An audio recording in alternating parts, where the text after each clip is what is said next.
Assalamualaikum warahmatullahi wabarakatuh. Halo semuanya, ketemu lagi dengan saya Fiona Octavia dari kelas 2023C Program Studi Pendidikan Bahasa dan Sastra Indonesia, Fakultas Keguruan dan Ilmu Pendidikan Universitas Riau. Di video kali ini, saya akan membahas materi teori intertekstual sastra. Nah, jadi sebenarnya apa sih intertekstual sastra ini? Di video kali ini saya akan membahasnya. Nah, intertekstual itu adalah keterkaitan antara teks yang satu dengan teks yang lahir kemudian. Adanya persamaan dan perbedaan yang terlihat pada kedua teks yang lahir, berbeda tahun, pengarang, dan genrenya. Kemudian, kajian intertekstual menurut Kristeva dalam Martono pada tahun 2009 halaman 135, prinsip yang paling mendasar dari intertekstualitas adalah seperti halnya tanda-tanda mengacu kepada tanda-tanda lain. Setiap teks mengacu pada teks-teks lain.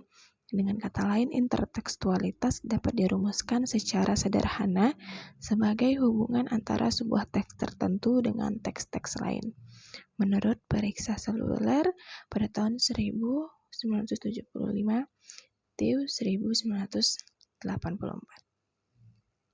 Kemudian, karakter tokoh, alur, latar, hubungan intertekstual, hubungan hipogram, dan transformasi digunakan dalam novel Surat Kecil untuk Tuhan, karya Agnes Davonar, dan novel Air Mata Surga, karya Ero Kajat Asura.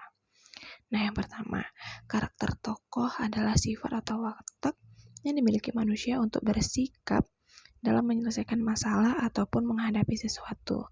Hasil analisis dalam novel Surat Kecil untuk Tuhan, karya Agnes Davonar, yaitu tokoh utama Keke, memiliki 7 karakter, yaitu tabah, mudah, bergaul atau bersahabat, sabar, penurut, pintar, periang, dan ikhlas.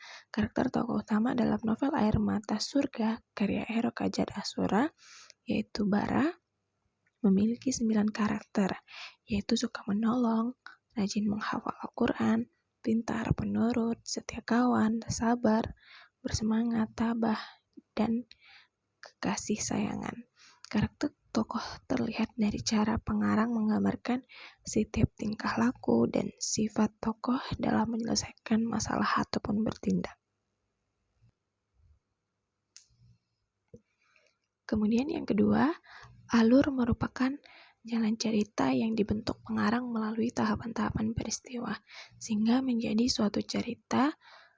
Alur terdiri dari alur maju, alur mundur, dan alur campuran. Hasil analisis dalam novel Surat Kecil untuk Tuhan yaitu alur maju, karena pengarang memulai cerita dengan perkenalan dan diakhiri dengan tahap penyelesaian. Sedangkan alur yang digunakan pengarang dalam novel Air Mata Surga yaitu alur campuran, karena pengarang memulai cerita dengan melukiskan suatu keadaan dan diakhiri dengan penyelesaian. Tahap alur biasanya dimulai dari perkenalan, peristiwa mulai bermunculan, peristiwa mencapai klimaks, dan diakhiri dengan penyelesaian. Kemudian yang ketiga ada latar. Latar tempat dalam novel Surat Kecil untuk Tuhan, karya Agnes Davonar, yaitu 19 tempat yang digunakan.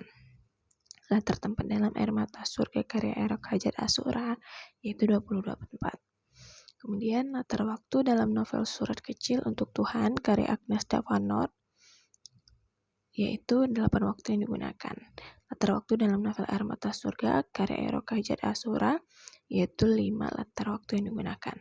Kemudian latar sosial dalam novel Surat Kecil untuk Tuhan, karya Agnes Davonar, yaitu kepercayaan masyarakat terhadap mitos dan kepercayaan manusia terhadap karma atau qisas.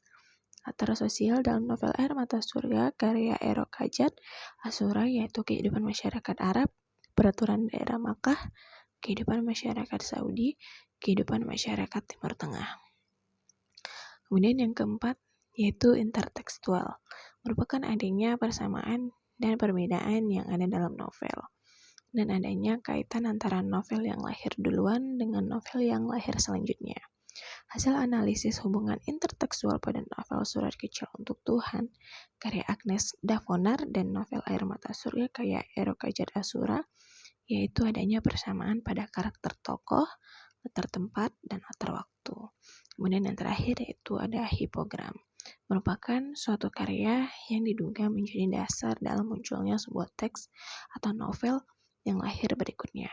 Transformasi adalah memindahkan sesuatu dari teks yang satu ke dalam teks yang lain.